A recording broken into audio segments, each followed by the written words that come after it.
Hi అండి, నమస్తే. Welcome back to my channel. ఇవాళ వీడియోలో క్రిస్పీ రవ్వ దోశలను ఎలా చేయాలో చూపిస్తాను. పప్పులు నానబెట్టే పని లేకుండా మార్నింగ్ బ్రేక్ఫాస్ట్కి కానీ ఈవినింగ్ టిఫిన్స్కి కానీ అప్పటికప్పుడు ఇన్స్టాంట్గా ఈ దోశలను చేసుకొని తినేయవచ్చు. అలాగే ఈ దోశల్లోకి పల్లీ చట్నీని కూడా ఎలా చేయాలో చూసేద్దాం. ఇంకా లేట్ చేయకుండా ప్రాసెస్లోకి అయితే వెళ్ళిపోదాం. ముందుగా ఇలా ఒక మిక్సీ జార్ తీసుకొని ఇందులోకి 1 కప్పు సూజీ రవ్వని, అంటే ఉప్మా రవ్వ, బొంబాయి రవ్వ అంటాం కదా, దాన్ని అయితే తీసుకోవాలి. అలాగే 2 టేబుల్ స్పూన్స్ వరకు పొడి బియ్యం పిండిని, అలాగే 2 టేబుల్ స్పూన్స్ వరకు గోధుమ పిండిని, అలాగే 1 టేబుల్ స్పూన్ వరకు అటుకులను తీసుకోవాలి. అలాగే పావు టీ స్పూన్ వరకు పంచదార పొడిని వేసుకోవాలి. ఇలా పంచదార వేసుకోవడం వల్ల దోశలు మంచి క్రిస్పీగా కలర్ఫుల్గా వస్తాయి. మూత పెట్టేసి ఫైన్ పౌడర్గా గ్రైండ్ చేసుకోవాలి. రవ్వ అయితే మరీ మెత్తగా గ్రైండ్ అవ్వదు. చూడండి, ఈ విధంగా గ్రైండ్ చేసుకొని ఇలా ఒక బౌల్లోకి అయితే ట్రాన్స్ఫర్ చేసుకోవాలి. ఇప్పుడు ఇందులోకి 1 కప్పు వరకు పెరుగును తీసుకొని నీళ్ళను వేసుకుంటూ పిండిలో ఉండలేం లేకుండా చక్కగా కలుపుకోవాలి. ఇప్పుడు ఇందులోకి కప్పున్నర వరకు నీళ్ళను తీసుకొని మొత్తం ఒక్కసారిగా వేయకుండా రవ్వ కలిసేంత వరకు కొంచెం కొంచెంగా వేసుకుంటూ పిండిని ఇలా గరిటతో బాగా కలుపుకోవాలి. పిండి బాగా కలిసిన తర్వాత మూత పెట్టేసి ఈ పిండికి కొంచెం సేపు అయితే రెస్ట్ ఇవ్వాలి. ఈలోగా పల్లీ చట్నీని ఎలా చేయాలో చూసేద్దాం. ముందుగా స్టవ్ ఆన్ చేసి ఇలా ఒక ప్యాన్ పెట్టుకొని ఇందులోకి 1 టీ స్పూన్ ఆయిల్ వేసుకొని పావు కప్పు పల్లీలను వేసుకోవాలి. అలాగే కారానికి తగినట్లుగా 3-4 పచ్చిమిర్చిని ఇలా తుంచుకొని వేసుకొని ఫ్లేమ్ని లోలోనే పెట్టుకొని ఈ పల్లీలను చక్కగా ఫ్రై చేసుకోవాలి. పల్లీలు ఇలా కొంచెం ఫ్రై అవగానే ఇందులోకి కరివేపాకును, అలాగే పావు టీ స్పూన్ అంత జీలకర్రను, ఒక చిన్న చింతపండు రెమ్మను వేసుకొని చక్కగా ఫ్రై చేసుకోవాలి. ఇక్కడ చూడండి, పల్లీలు అయితే చక్కగా ఫ్రై అయిపోయాయి కదా. వెంటనే స్టవ్ ఆపేసుకొని ఇవి కొంచెం వేడి మీద ఉన్నప్పుడే ఇందులోకి 1-2 టేబుల్ స్పూన్స్ వరకు పుట్నాల పప్పును వేసుకోవాలి. అలాగే 2-3 పొట్టు తీసిన వెల్లుల్లి రెబ్బలను కూడా వేసుకొని ఒకసారి అంతా చక్కగా కలుపుకోవాలి. ఆ వేడికే ఇవి చక్కగా వేగిపోతాయి. పల్లీలు అయితే ఇక్కడ కంప్లీట్గా చల్లారిపోయాయి. ఇప్పుడు ఇలా ఒక మిక్సీ జార్ తీసుకొని ఈ పల్లీలన్నింటినీ ఇందులోకి ట్రాన్స్ఫర్ చేసుకొని ఇప్పుడు ఇందులోకి రుచికి సరిపడా సాల్ట్ను కూడా వేసేసుకొని మూత పెట్టేసి మధ్య మధ్యలో వాటర్ని వేసుకుంటూ ఆపుకుంటూ ఇలా ఫైన్గా గ్రైండ్ చేసుకొని ఒక బౌల్లోకి అయితే ట్రాన్స్ఫర్ చేసుకోవాలి. ఇప్పుడు ఈ పల్లీ చట్నీలోకి పోపునైతే ప్రిపేర్ చేసుకోవాలి.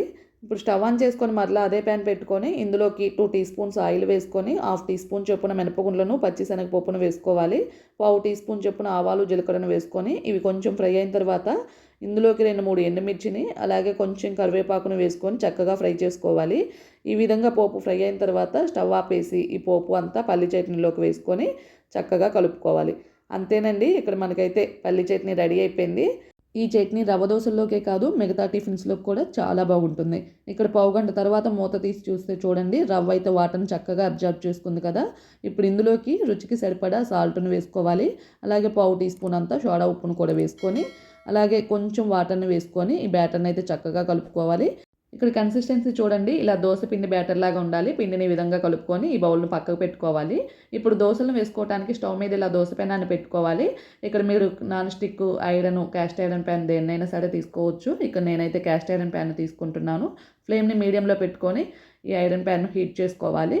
ఇది వేడైన తర్వాత కొంచెం ఆయిల్ వేసుకొని టిష్యూతో కానీ లేదంటే ఇలా ఆనియన్తో కానీ ఒకసారి స్ప్రెడ్ చేసుకున్న తర్వాత మనం రెడీ చేసుకున్న బ్యాటర్ని ఇలా గరిటతో తీసుకొని ఇలా మధ్యలో వేసుకొని దోశలాగా స్ప్రెడ్ చేసుకోవాలి రౌండ్గా. అంచులేమటి ఆయిల్ని వేసుకొని అటు ఇటు 2 సైడ్స్ టర్న్ చేసుకుంటూ మంచి కలర్ వచ్చి క్రిస్పీగా అయ్యేంత వరకు కాల్చుకోవాలి. హై ఫ్లేమ్లో కాల్చారంటే దోశలు మెత్తగా వస్తాయి. ఇలా మీడియం ఫ్లేమ్ మీద ఇలా చక్కగా మంచి కలర్ వచ్చేంత వరకు కాల్చుకొని ప్లేట్లోకి అయితే తీసుకోవాలి.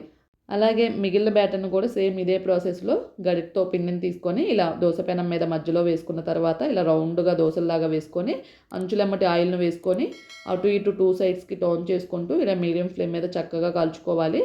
ఇలా మంచి కలర్ వచ్చి క్రిస్పీగా ఫ్రై అయిన తర్వాత దోశలను ప్యాన్ నుంచి తీసుకొని ఇలా ఒక ప్లేట్లోకి అయితే తీసుకోవాలి. ఇలా దోశలన్నిటిని వేసుకొని తీసుకోవాలి.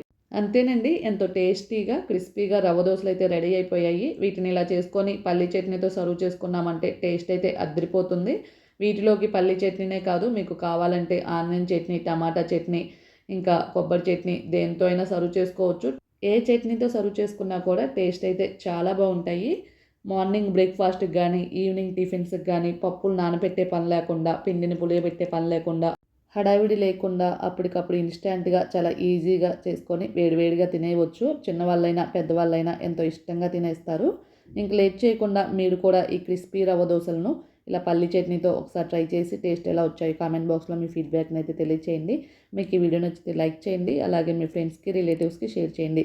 కొత్తగా మన ఛానల్ చూసే వాళ్ళు ఎవరైనా ఉంటే సబ్స్క్రైబ్ చేయడం మర్చిపోవద్దు. పక్కనే ఉన్న బెల్ ఐకాన్ని యాక్టివేట్ చేసుకోండి. Thank you for watching.